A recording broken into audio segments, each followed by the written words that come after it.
দেখলাম যে তারা কক্সবাজার গেল, হানিমুনের মতো অবস্থা হয়েছে ওনাদের। আপনারা জানেন যে বাংলাদেশের রক্তক্ষয়ী সংঘর্ষ, মা বোনের ইজ্জত এবং লক্ষ লক্ষ লোক শহীদ হয়েছিল, লক্ষ লক্ষ লোক পঙ্গু হয়েছিল, সেইটা ছিল 1971 সাল। তারপরে একটি ফ্যাসিস্ট হাসিনাকে পতন বা পদত্যাগ করতে বাধ্য করায় সেখানে আসলে চোখের সামনে অল্প সময়ের মধ্যে হাজার হাজার লোক শহীদ হয়েছেন এবং পঙ্গুত্ব বরণ করেছেন, যা সারা বিশ্বে বাংলাদেশ সহ হৃদয়ে একেবারে নাড়া দিয়েছিল, হৃদয়ে লেগেছিল এবং মানুষের কাছে রক্তক্ষরণ হয়েছিল। সেই দিনে একটা দিন ছিল 5ই আগস্ট।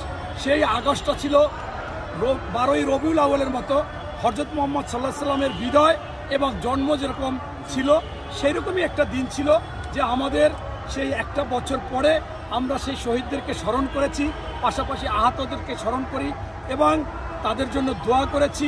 পাশাপাশি আমাদের একটা বিজয় ছিল যে খুনি হাসিনা বারবার বলতো যে হাসিনা কোনোদিন পালায় না, পালিয়ে গিয়েছিল। এই যে আল্লাহ তাআলা বিরাট একটা তার কথার উপরে আল্লাহকে যে ছোট করে বলেছিল যে হাসিনা পালায় না, ঠিকই পালিয়ে যেতে বাধ্য হয়েছে।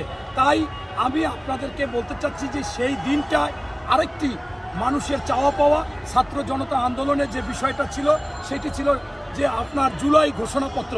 এই জুলাই ঘোষণাপত্র আপামা জনগণ সবাই চেয়েছিল। একটা বদনাম ছিল যে বিএনপি চায় না।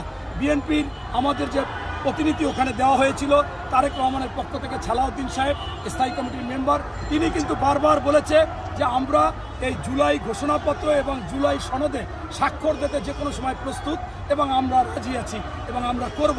কিন্তু সেইখানে আমরা দেখলাম সেই যেদিন জুলাই ঘোষণা দিল, পাশাপাশি আমাদের হৃদয়ে রক্তক্ষরণ এই সেই ভয়াবহ 5ই আগস্ট আবার সেই হাসিনা পালিয়ে গেছে। এরকম একটি দিনে রাষ্ট্রীয় মর্যাদায় ছুটি ছিল। সেই দিনটাতে কিভাবে আমরা দেখলাম যে সরকারের সাথে আগে প্রথম দিক থেকে একটু সম্পর্ক, নিবিড় সম্পর্ক ছিল এবং সরকারও বলেছিল এই ছাত্ররা আমাদের ক্ষমতায় বসিয়েছে, আবার সরকার বলেছিল তাদেরকে দল করতে বলেছি। তারা দেখলাম যে হঠাৎ করে পেপার পত্রিকা, এখন টিভিতে দেখলাম তারা কক্সবাজার গেল 5 জন প্রতিনিধি, সারজিৎ, এরপর হাসনাত আবদুল্লাহ, সেই পাটোয়ারি সহ তাসনিম মেয়েটা এবং আরেকজন, এই 5 জন গেল।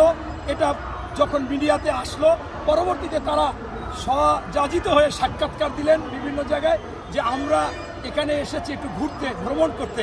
মানে অর্থাৎ যখন খুব আনন্দ থাকে, খুব একেবারে সেরকম যে মানুষ ঘুরতে যায়, মানে সোজা কথা, নতুন বিয়ে করলে যেন কি করে, হানিমুন, এই হানিমুনের মতো অবস্থা হয়েছে ওনাদের। মোটামুটি নারী নেতৃত্ব, পুরুষ নেতৃত্ব মিলে হানিমুনে চলে গেছে। এখন এইটা জাতির জন্য লজ্জাজনক।